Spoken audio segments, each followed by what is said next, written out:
ماشي كل ولادة في الكسيبة كتدوز بخير، كاينين اخطاء بسيطة ولكن العواقب ديالها كبيرة،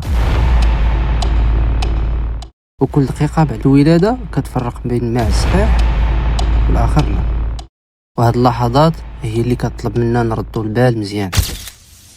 اول حاجه ملي كنشوفوا المعزه قربات تولد خاصك تكون مراقبها مزيان، واش قادره تولد بوحدها ولا خاصها التدخل ديالك، حيت الولده الاولى كتكون صعيبه. ملي كتولد ضروري ننتبهوا للوليد، خاصنا نقيو ليه الفم ديالو من داك الماء اللي ممكن يخنقو، ونتاكدوا ان الام كتبدا تلحس فيه.